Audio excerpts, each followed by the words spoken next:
Good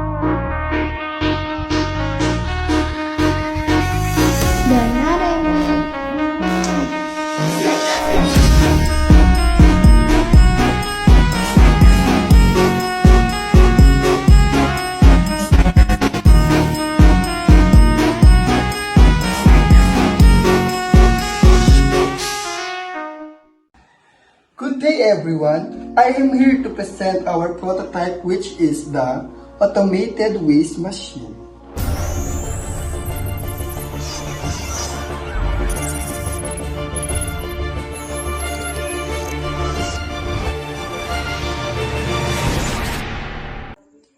So before presenting our prototype, I will first present to you the persona of our group, which is si Motivated Maria.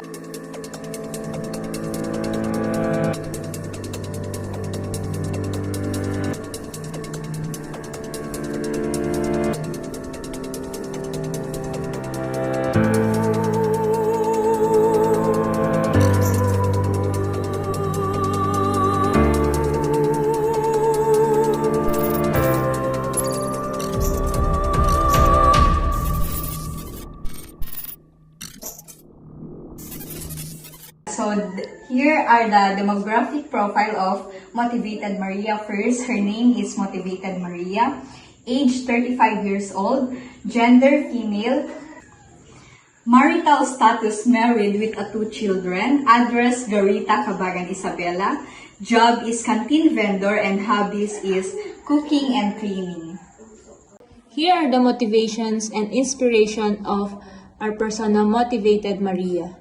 Number 1 is she dreamed to have her own restaurant and she also wants to provide for her own family.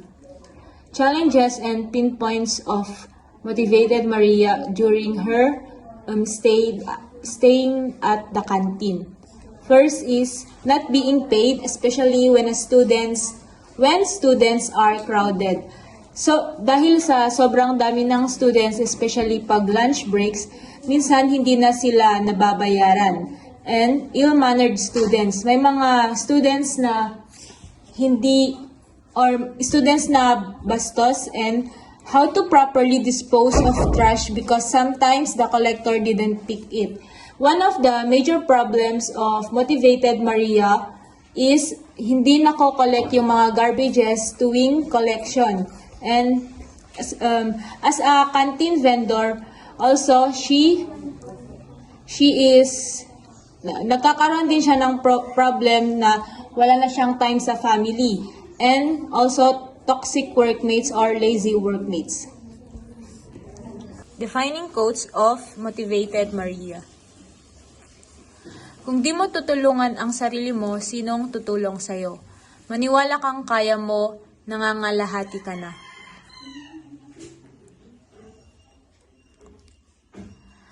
Three deep needs statements of Motivated Maria. Number 1, I need various ways to dispose of my garbages.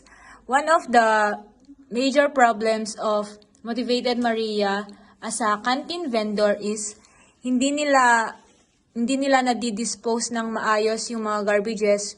So, minsan is sunog nila. And then, I need some ways to bring the garbage to the garbage collector. Minsan, hindi nako-collect ng garbage collector yung garbages nila tuwing collecting time.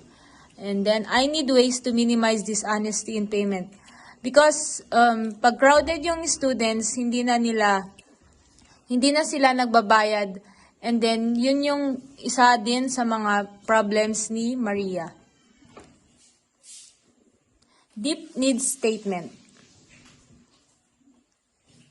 I need various and proper ways to dispose my garbages. And then lastly is the problem statement. How can we help the canteen owners to practice to waste management? One major problem of the canteen owners is the garbage, food waste, plastic cups, styro, and other canteen waste are collected every after canteen hours. Ang mga ibang canteen owner ay sinusunog na lang ang mga kanilang naiipong basura sa mismong likod ng kanilang kantina sa kadahilan ng walang nangongolekta ng basura. Ang iba naman ay imbis na sunugin sa tabi ng kanilang kantina ay inuuwi na lang nila sa kanilang bahay o dinadala ito sa may dump site. To reduce and help the canteen owners to dispose of their garbage, our group came up with the idea of making an automated waste machine to reduce not just waste but also to reduce burning their garbage and also another labor for the canteen vendors.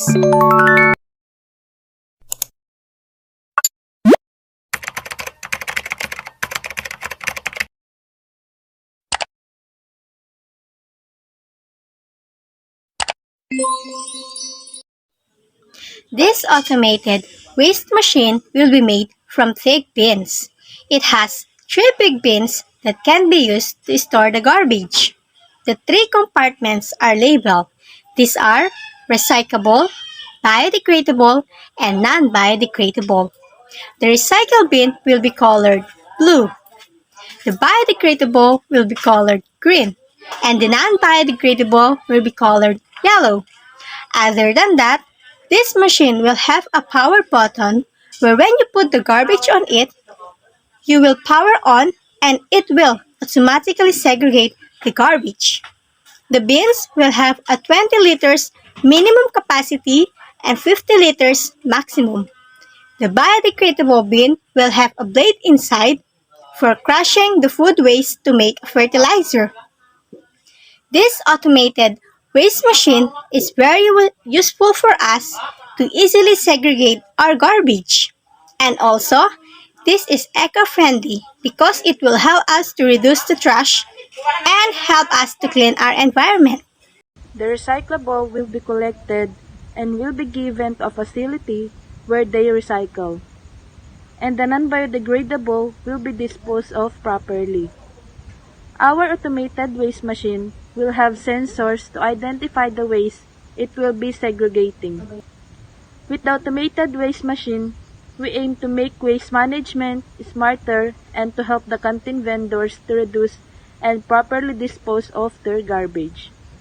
Its automated separation system, combined with the grinding feature, ensures that waste is handled responsibly from the start.